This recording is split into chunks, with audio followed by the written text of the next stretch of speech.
Now at 9, police in Pittsburgh are investigating a homicide after a call of shots fired early this morning. Plus, medical students at KCU Joplin are learning firsthand how to handle a mass casualty situation. I'm Bronte Sorotsky with how these skills will help shape them once they get into the medical field. Also, we're heading to the Webb City Farmers Market for some green eggs and ham. And fighting expanding into western Ukraine as the Russians continue their slow push into cities in the south and the east. I'm Greg Palcott in Lviv. That's my story. Coming up. You're watching the KOAM News at 9, and it starts right now.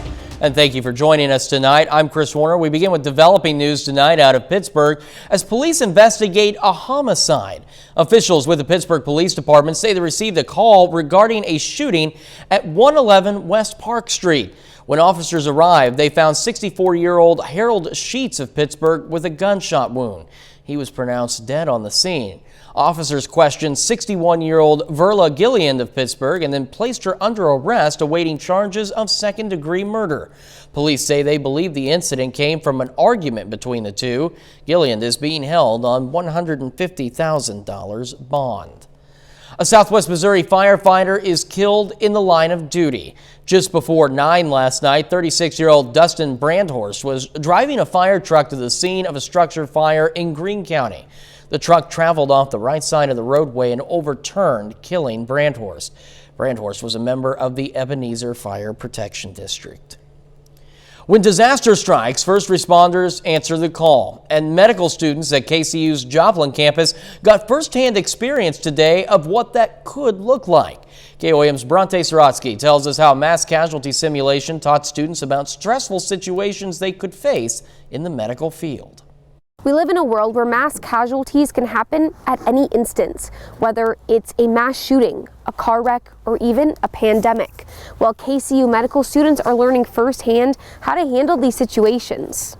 You never know when you're going to be called in to respond to a mass casualty. You might be the first on scene and you'll have to kind of take care of, the injuries of people who are involved in the accident. The exercise is called a mass casualty incident simulation. First and second year students learn vital skills to prepare them for these situations in the real world.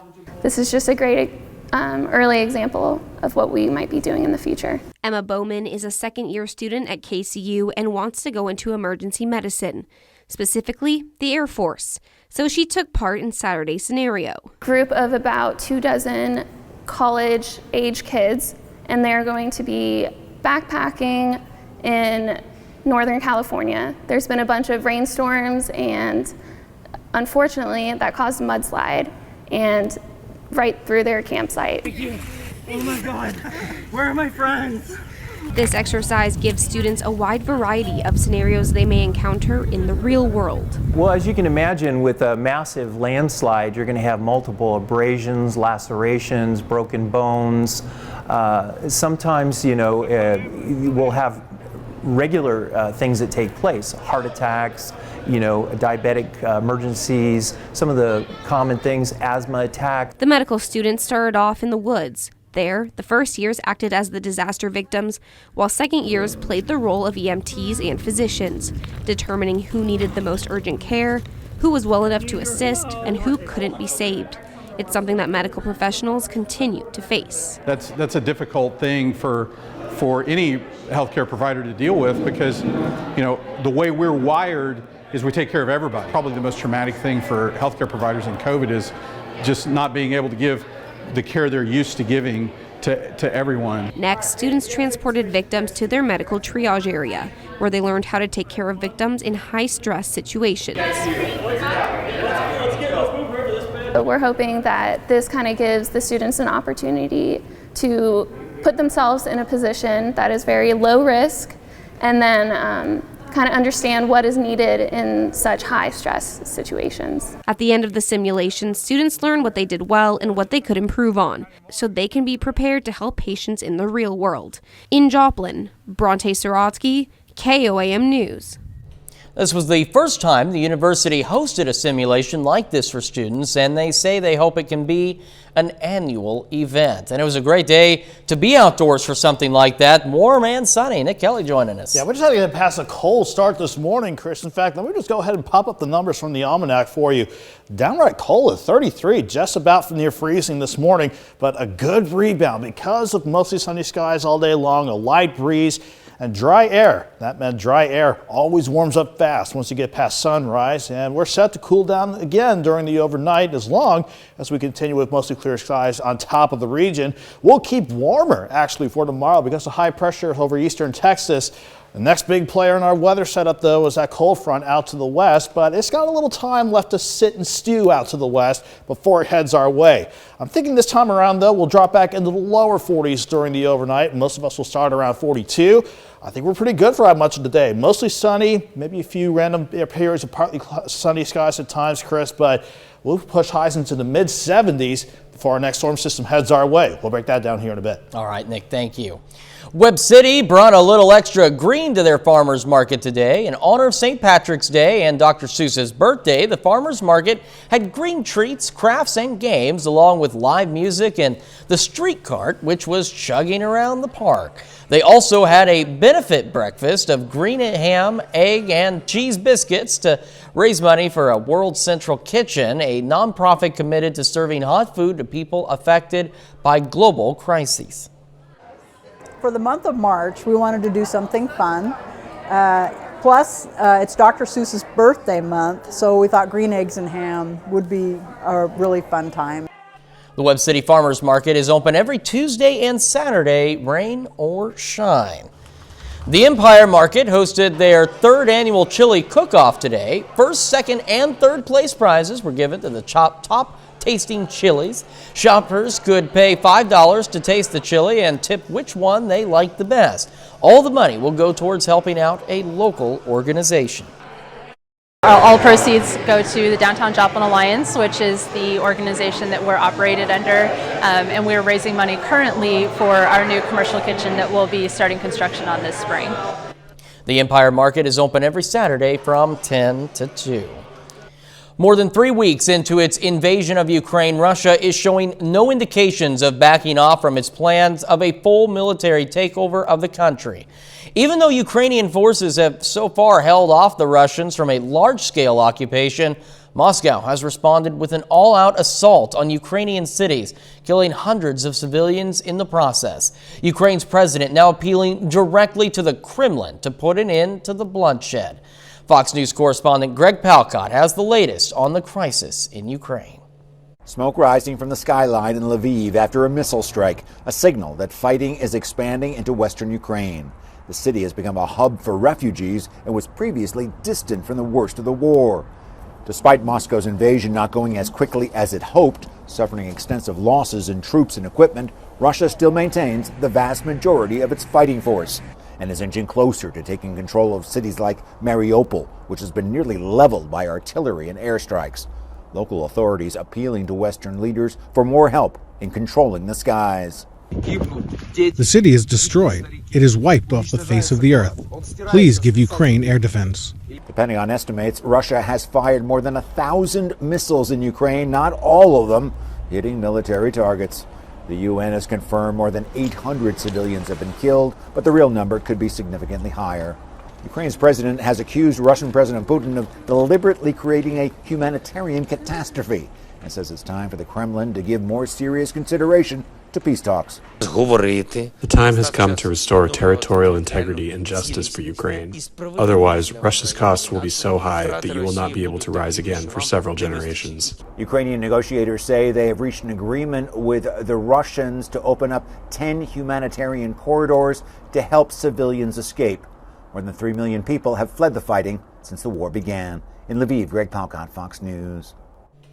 And we take this time now to honor one of our many four-state heroes. Private First Class Daniel Evans served in the Army in Iraq with the 82nd Airborne, his hometown, Oswego. And we're proud to recognize Private First Class Daniel Evans, tonight's four-state hero. Of course, if you want to learn more about other heroes or nominate one of your own, you can do that at any time at KOAMNewsNow.com. After the forecast, if you're having some trouble sleeping, researchers have some tips to help you get a good night's rest. Well, the weekend might not have gotten to the best of starts, or off to it at least. We had to deal with rain yesterday, chilly temperatures pushing into the 50s, but we did a heck of a lot better today. We just had to get past a downright cold start in the lower to middle 30s this morning.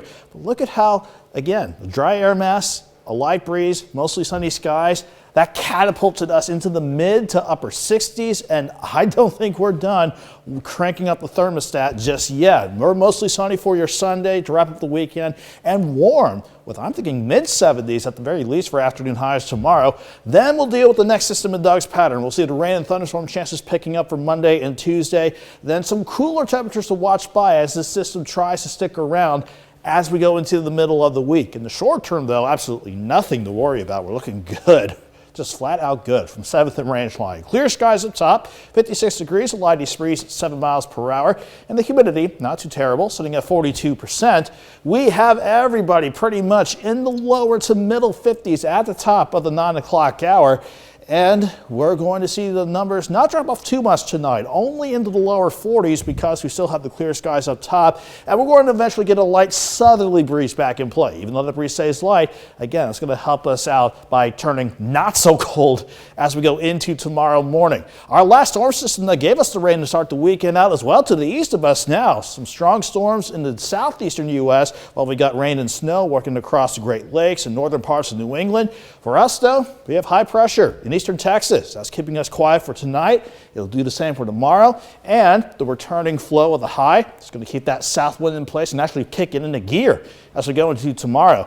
Then that front out west, not just the front at the surface, but this upper level low working into the western U.S. as well. Both of those, that's the next big weather maker knocking on the door. Fortunately, it doesn't come our way as we wrap up the weekend tomorrow. We'll sit with mostly clear skies as we go through the rest of the overnight. It's going to be maybe a bit cold for a few spots, maybe as cold as 39 degrees. I really think the vast majority of us, though, will bottom out in the lower 40s to start your Sunday morning out. Then that south wind kicks into gear, maybe some passing clouds at times, but we're just looking really good for your Sunday. We'll go from 42 at Joplin in the morning, for example, to 68 by noon. At the very least, highs near 75 with that south wind at 10 to 20. Maybe some gusts near 25 at times. Then the focus is on the building clouds throughout tomorrow night and Monday morning, but we're dry at this part. But that's when the next storm system really starts to pull in more moisture, and you can see how that'll result in rapidly increasing rain and thunderstorm chances. Doesn't look like anything severe for Monday, but as long as the system takes its time to slowly work on through, we'll watch for rain and thunderstorm chances on Tuesday. And as colder air tries to filter in on the backside of the system, I'm thinking mainly rain for Wednesday and into Thursday, but can't rule out maybe some snowflakes trying to mix in. We're still several days out from that, some time to fine tune that forecast, but once we get that nuisance of a system out of the picture, we'll look a lot better by the time we hit the end of next week. 75 tomorrow, 64 on Monday, 62 Tuesday. Dropping temperatures, maybe down to the 30s Wednesday afternoon, 47 on Thursday. Then we're back near 60 by next weekend. Chris? Well, certainly a busy week we're going to have to keep an eye on. Nick, thank you. Up next, the Senate soon launches confirmation hearings for President Biden's Supreme Court nominee. Researchers give tips to improve your sleep. Now, Motion Nutrition, a maker of sleep supplements, surveyed 2,000 people about their sleeping habits, finding only 1 in 10 people get good rest. Functional nutritionists advise the following: expose yourself to morning sunlight to raise cortisol levels. Don't hunch over the computer, sit up straight. Make sure breakfast has proteins, that it's not all carbs, and watch out for overstressing cardio workouts. And of course, too much caffeine stimulation from coffee. Well, the Senate soon launches confirmation hearings for President Biden's Supreme Court nominee, Ketanji Brown Jackson. Fox News congressional correspondent Chad Pergram reports. Legislative, executive, judiciary. The nomination of a Supreme Court justice fuses all 3 branches of government into a symbiotic political ballet. A lifetime appointment can shift the nation over the term of a justice. That's why some confirmation fights devolve into Donniebrooks. This is a circus. It's a national disgrace. It is a high-tech lynching for uppity blacks. When you see Sotomayor and Kagan, tell them that Lindsay said hello, because I voted for them. I would never do to them what you've done to this guy. Boy, y'all want power. God, I hope you never get it. Most Supreme Court confirmation hearings are tame. Hearings for Justices John Roberts, Sonia Sotomayor, and Elena Kagan were snoozers. But that changed with Brett Kavanaugh. Say it loud, say it clear. Kavanaugh is not welcome here. Say it loud, say it clear. Kavanaugh is not welcome here. Senator Flake, will you stand up and The hearings themselves weren't controversial when former President Trump nominated Neil Gorsuch for the High Court in 2017. It was just the fact that Gorsuch was on track to assume the seat which Democrats aimed to fill with Merrick Garland. Republicans never granted Garland a hearing. The GOP then altered Senate procedure to avoid a filibuster to confirm Gorsuch. We will do what is necessary to confirm Judge Gorsuch on the Supreme Court. Justice Amy Coney Barrett sailed through her confirmation, but that was controversial because the GOP-led Senate confirmed her days before the 2020 election. I recognize, Mr. Chairman, that this goose is pretty much cooked. But even the raucous hearings for Brett Kavanaugh were no match for the lewd language which dominated the 1991 Clarence Thomas hearings. Law professor Anita Hill accused Thomas of sexual harassment. Confirmation hearings evolved into public spectacles, hype for television. It's a lot of show horse. Members of Congress treat this as their opportunity to build a national brand. It is high theatrics. Former Democratic Senator Doug Jones serves as what's called the Sherpa. He escorts Ketanji Brown Jackson to Senate meetings. Former Senator Kelly Ayotte played that role for Gorsuch, prepping him for the hearings. Right. I think the gamesmanship that goes on is that they're trying to see if they can trip the nominee up. The decisions made today on a Supreme Court pick will echo for decades into the future. That's why confirming a justice is one of the most excruciating exercises in American government. On Capitol Hill, Chad Pergram, Fox News. Coming up, massive protests among union members broke out across the United Kingdom on Friday. Massive protests among union members broke out across the United Kingdom on Friday. Demonstrations coming after major ferry operator P&O decided to fire all of its UK staff, with the company telling many of its employees their fate over Zoom. The sudden announcement means 800 people will lose their jobs and be replaced with cheaper contract staff. Union leaders are not only protesting P&O ferries, but demanding the government step in to reverse their decision. Though, while the British government did speak out against the mass firings, they added there was little they could do to change it. Twitter begins testing a new feature to allow for sharing of its Spaces recordings. If you're part of Twitter Spaces, where live audio conversations happen in audio rooms, the company will soon let users share clips from those interactions. Currently, only certain hosts on Apple's devices can clip 30 seconds of sound and share it on their timeline. According to the business, Android and web users will soon have access to this feature. Twitter is expecting everyone on the app to be able to utilize it shortly. The clips will live on Twitter for 30 days. A worldwide intergovernmental agency calls on countries to cut oil and implement some specific measures.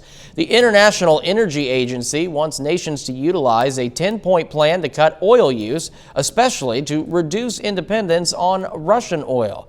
Some recommendations are lowering highway speed limits to more than 6 miles per hour and implement no-car Sundays. Now, the agency says its plan could reduce global oil use by 2.7 million barrels a day within 4 months. Other suggestions are working from home 3 days a week, decrease mass transit costs for more use, and more electric vehicle use. We're going to wrap up this half hour of the News at 9 as the Rock and Roll Hall of Fame wants to press on with a certain nominee. Well, the Rock and Roll Hall of Fame wants to roll on to put a singer known for another genre into legendary halls. The association says it will move ahead in nominating Dolly Parton in for the honor. That they confirmed on Thursday. Now, Parton's name is still among 17 artists up this year. Parton humbly said she wanted to decline the nomination because she hasn't earned that right. The foundation said their roots are deeply embedded in the rhythm and blues of country music and are proudly standing by the nomination. We've got 30 more minutes of news, weather, and sports coming your way. Up first, leaders in the religious world are speaking up against Russia's attack on Ukraine. And officials in one western state cutting shared water by 10%. Welcome back. Leaders in the religious world are speaking up against Russia's attack on Ukraine. Fox News correspondent Lauren Green has more on why some think this is also a war on faith. For religious leaders, the war in Ukraine is a top concern. And for faith leaders in media, this conflict is not just about politics. It's good versus evil. It really is. I mean, it is good versus evil. It is not Russians versus Ukrainians. The Russian people, they don't want this. Dirk Smith is one of thousands of faith leaders in media who met last week in Nashville for the National Religious Broadcasters Convention. His organization, EEM, has supplied millions of Bibles to Ukraine's public schools. He calls this a spiritual war. Ukraine, to some extent, is kind of the Bible Belt of Eastern Europe. They have been pushing Christian values, and they have been standing up for God for a long time, and they've been a beacon of light for quite some time now. Jeff Myers of Summit Ministries believes the spiritual helps put this war in context for young people. If we ignore the spiritual aspect, we sometimes miss, with the rising generation, what they're really asking, which is, why would God allow something like this? But for Sam Brownback, former ambassador of International Religious Freedom, it's a holy war over the politics of religion. Vladimir Putin had at one point painted himself as the defender of Christendom. But that's how he fashions himself, and that's part of the impetus. Brownback making the rounds at NRB, talking about what could be fueling Putin's rage. 3 years ago, the patriarch of the world's Orthodox churches granted the Ukraine Orthodox Church independence from the Russian church in Moscow. To Western officials, it seemed a victory for religious freedom. To Putin and the closely aligned Russian clergy, it was a shattering slap in the face. That blew a gasket with the Russian Orthodox Church. They were livid. It was also 40% of their membership, roughly, was in Ukraine. And I believe it honestly is in his own heart and soul as to why he thinks he's justified in doing this, which is totally wrong. The hope, at least for faith leaders who see this as a spiritual battle, is that the solution is also spiritual. In New York, Lauren Green, Fox News. Officials in California are cutting the amount of water shared with municipalities by 10% as the state goes into its third year of drought. The original plan was to give the different regions 15% of the water requested through the State Water Project. The state will now lower that to 5%. Department of Water Resources director said they are trying to balance needs of endangered species, water supply conservation, and water deliveries to Californians. Governor Gavin Newsom also called on residents in October to cut water use by 15% in comparison to 2020.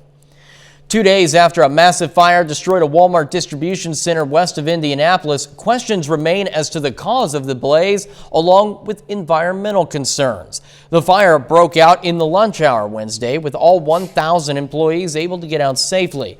More than 300 firefighters have worked the scene over 2 days' time, with the last fire engine pulling away Friday after putting down remaining hotspots. Local, state, and federal investigators are now working the fire site. Officials say the cause could take weeks to determine. There's also a wait on lab results from air testing. Until then, an Environmental Protection Agency investigator cautions nearby residents not to linger outdoors. With rain on Friday, officials are also worried about dust and debris from the fire. It can end up in storm drains in the area's drinking water supply. The EPA is asking local water companies to increase testing. From the pandemic's beginning to now 2 years on, American workers' feelings have changed about their employers, and not for the better. A new Gallup survey shows in April of 2020, 1 month into the nationwide lockdown, 49% of workers felt their bosses showed genuine concern about their well-being. Respondents said their leaders did a good job of conveying a sense of hope in an unknown situation. Part of the good feelings formula, many employers allowed work from home and flexible schedules. But early in 2021, those perceptions began to turn more negative. Gallup's survey shows by February of this year, only 24% of workers now felt their bosses had their best interest at heart. That percentage is now about the same as it was pre-pandemic.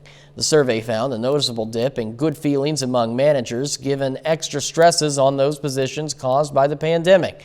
Gallup found nearly 9 in 10 workers want to keep some form of flexible work arrangements. It's Women's History Month, so it's only right that we highlight some trailblazers. Fox News senior correspondent Laura Ingle has more on one woman's journey to make a difference. Nikki Haley has become one of the most celebrated female politicians in American history, not only for her many accomplishments in government, but for serving as a role model to many on both sides of the aisle. This is a time of getting things done. Nikki Haley has been a trailblazer from the beginning. I would be deeply honored to serve as your governor. She was known for being a fearless U.S. ambassador to the United Nations, holding strong to America's stance on Russia like she did nearly 4 years ago. The position of the United States will not waver. We condemn in the strongest terms Russia's involvement in eastern Ukraine and its purported annexation of Crimea, while also challenging human rights abusers around the world and defending U.S. ally Israel. For those that don't have our back, we're taking names. Born in Bamberg, South Carolina, Nikki Randhawa Haley is the daughter of immigrant parents from India. My mom would say your job is not to show them how you're different. Your job is to show them how you're similar. In 2011, Haley broke barriers, becoming the first female governor of South Carolina and only the second Indian American to lead a state. Raise your right hand. 6 years later, she became the first female cabinet member in the Trump administration. The next president of the United States, Nikki Haley. Nationally, she is one of the most prominent female Republicans, which begs the question, what's next? Where is the future of the GOP? And are you on a ticket somewhere in the future? If it looks like there's a place for me, I've never lost a race. I'm not going to start now. Haley says if you're comfortable, you're not living life enough, and asks women to get out there because we need you. In New York, Laura Ingle, Fox News. Later on the news at 9, we're taking a look at the all-new Toyota Sienna Woodland.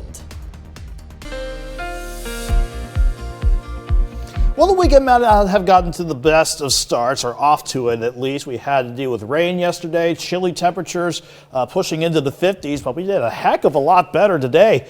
We just had to get past a downright cold start in the lower to middle 30s this morning. But look at how, again, the dry air mass, a light breeze, mostly sunny skies, that catapulted us into the mid to upper 60s, and I don't think we're done cranking up the thermostat just yet. We're mostly sunny for your Sunday to wrap up the weekend, and warm with, I'm thinking, mid 70s at the very least for afternoon highs tomorrow. Then we'll deal with the next system in Doug's pattern. We'll see the rain and thunderstorm chances picking up for Monday and Tuesday. Then some cooler temperatures to watch by as this system tries to stick around as we go into the middle of the week. In the short term, though, absolutely nothing to worry about. We're looking good. Just flat out good from 7th and Ranch Line. Clear skies up top, 56 degrees, a light east breeze at 7 miles per hour, and the humidity, not too terrible, sitting at 42%. We have everybody pretty much in the lower to middle 50s at the top of the 9 o'clock hour. And we're going to see the numbers not drop off too much tonight, only into the lower 40s because we still have the clear skies up top. And we're going to eventually get a light southerly breeze back in play. Even though the breeze stays light, again, it's going to help us out by turning not so cold as we go into tomorrow morning. Our last storm system that gave us the rain to start the weekend out as well to the east of us now. Some strong storms in the southeastern U.S. while we got rain and snow working across the Great Lakes and northern parts of New England. For us, though, we have high pressure in eastern Texas. That's keeping us quiet for tonight. It'll do the same for tomorrow. And the returning flow of the high is going to keep that south wind in place and actually kick it into gear as we go into tomorrow. Then that front out west, not just the front at the surface, but this upper level low working into the western U.S. as well. Both of those, that's the next big weather maker knocking on the door. Fortunately, it doesn't come our way as we wrap up the weekend tomorrow. We'll sit with mostly clear skies as we go through the rest of the overnight. It's going to be maybe a bit cold for a few spots, maybe as cold as 39 degrees. I really think the vast majority of us, though, will bottom out in the lower 40s to start your Sunday morning out. Then that south wind kicks into gear, maybe some passing clouds at times, but we're just looking really good for your Sunday. We'll go from 42 at Joplin in the morning, for example, to 68 by noon. At the very least, highs near 75 with that south wind at 10 to 20. Maybe some gusts near 25 at times. Then the focus is on the building clouds throughout tomorrow night and Monday morning, but we're dry at this part. But that's when the next storm system really starts to pull in more moisture, and you can see how that'll result in rapidly increasing rain and thunderstorm chances. Doesn't look like anything severe for Monday, but as long as the system takes its time to slowly work on through, we'll watch for rain and thunderstorm chances on Tuesday. And as colder air tries to filter in on the backside of the system, I'm thinking mainly rain for Wednesday and into Thursday, but can't rule out maybe some snowflakes trying to mix in. We're still several days out from that, some time to fine tune that forecast. But once we get that nuisance of a system out of the picture, we'll look a lot better by the time we hit the end of next week. 75 tomorrow, 64 on Monday, 62 Tuesday. Dropping temperatures, maybe down to the 30s Wednesday afternoon, 47 on Thursday. Then we're back near 60 by next weekend. Chris? Nick, thank you. Coming up in sports, Pitt State softball hosts a pair of games today. Plus, Missouri Southern opens a series against Washburn. Danny Terzer's got those highlights next. The Missouri Southern Lions have won 8 of their last 10 games. Their last time out, Southern fell to Rogers State in extra innings. Today, Southern begins a 3-game series against Washburn. The Ichabods are 8-2 in MIAA play. Lions down 7-1 in the 4th. Tragan Parker launches one out to right. That's a solo shot. We know these guys can hit bombs. Why not back-to-back jacks? Case Tucker blasts one off the scoreboard. Still down by 4, but don't count the Lions out. 5th inning, Henry Kuziak, really good bunt. He makes it to first, but the throw is off. Kuziak keeps going all the way around and scores. Skipping ahead to the 9th, down by 1, Cole Robinson comes up big. Parker scores to tie the game. In extra innings now, Southern down by 1 again. Matt Miller, I lost this one a bit, but that is gone. Then 1 on, Parker at the plate. He singles in the gap. Tyler Ferguson slides home. That's a walk-off RBI single for Parker. Southern rallies to beat Washburn in the series opener 10-9. Southern softball playing in the Fairfield Classic in Maryville this weekend. Game 1 of 2, Southern falls to Concordia St. Paul 3-1. Josie Topai drives in the Lions' lone run. Missouri Southern bounces back to win their second game of the day 8-0. Leighton Withers goes 2 for 3 with a 3-run home run and 4 RBI. Bailey Lacey gets the win in the circle, striking out 5. Pitt State baseball is down in Tahlequah for a weekend series against Northeastern State. The Gorillas fell in the series opener on Friday, 11-8. A chance to even it out today. Gorillas really have to work for it, but they get the win 11-10. Game was tied after 8 innings. Pitt State scored 3 in the top of the 9th, including a 2-run blast by Garrett McGowan, his second home run of the day. Gorillas hang on to get the win. Game 3 is tomorrow at noon. After the weather caused some schedule changes, Pitt State softball is at home this weekend. 2 games for the Gorillas today. Pitt beats Minnesota State 9-6 to start the morning. Paxton Hayes goes 2 for 4 with 4 RBI. Keela Griffith hits 2 home runs. The Gorillas take Game 2 as well, a 5-1 win over Sioux Falls. Kendall Davis and Taylor Lambert each hit a home run. High school baseball is starting up. Joplin opens up their season today. The Eagles made it to the district championship last year, falling to Republic in the title game. Fresh start for the Eagles, kicking off their schedule at home against Hollister. No score in the 3rd, Tyler Schumann catches the bunt for 1 out. Then he makes the throw to first for a 2nd out. Really nice play by the Joplin defense. Next inning, still no score. Ethan Guilford strikes out 3 of the 4 batters he faces in the inning. That won the final out to bring the Eagles back up to bat. Still scoreless in the 7th. This game takes a turn. Rylan Franks finds some grass in the outfield. 2 score off the double. Tigers take a late lead. Then Hollister breaks it open. Ethan Wright gets a hit that brings 2 more home. Joplin falls 7-0.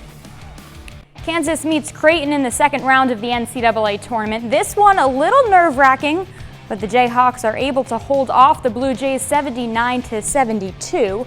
Remy Martin scores a team-high 20 points off the bench for KU. We're back with more news after this.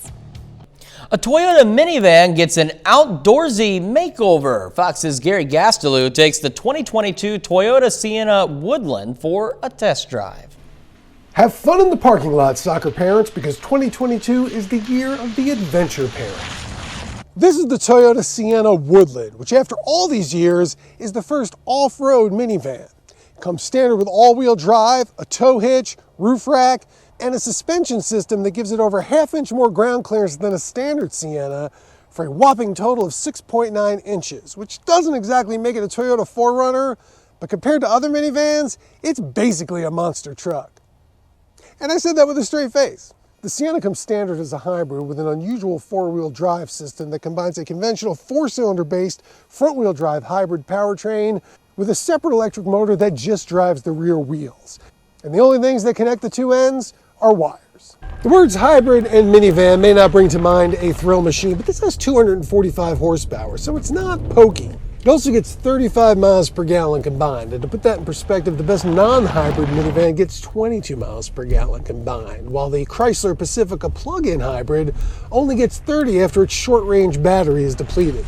The Woodland is essentially a Sienna XLE trim with the outdoor gear and comes well equipped at $46,640 with foot-activated power doors, 7-passenger seating with a sliding second row, a 12-speaker JBL audio system, and a 1,500-watt power system with 2 outlets. You might not want to plan on going rock crawling in it, but it handles rough gravel roads like a champ and is just as good on potholed city streets. The Sienna Woodland may not be a true 4x4, but it should get you farther into the woods than other minivans can, and has an advantage over SUVs when it does, because it makes a pretty good tent. In the 2022 Toyota Sienna Woodland, Gary Gastelou, Fox News. That's impressive. A SUV minivan. I'm looking forward to that. We're going to be right back. A prehistoric, once-in-a-lifetime discovery in Iowa. Check it out. This is a woolly mammoth tooth found on a construction site in the city of Sheldon. It weighs a whopping 11.2 pounds and is nearly a foot long. Justin Blowett found the tooth. He said it was laying there, clearly exposed during excavation. According to a paleontology professor, Justin got lucky because most woolly mammoth teeth disintegrate quickly. This tooth is suspected to be over 20,000 years old. It'll be on semi-permanently loaned display in Northwest Iowa Community College's Sheldon Prairie Museum. Talk about a find, and imagine if you were to dig down and find something like a diamond, like some kind of large, rare diamond. If I were to dig down and find Nick Kelly's forecast going into the summer, that would be a great find as well. I'm out of great finds, I'm sorry. That is our time for now. Maybe it's a good thing and it's our time for now. We're going to see you back here again tomorrow night. Until then, thanks for making us part of your night.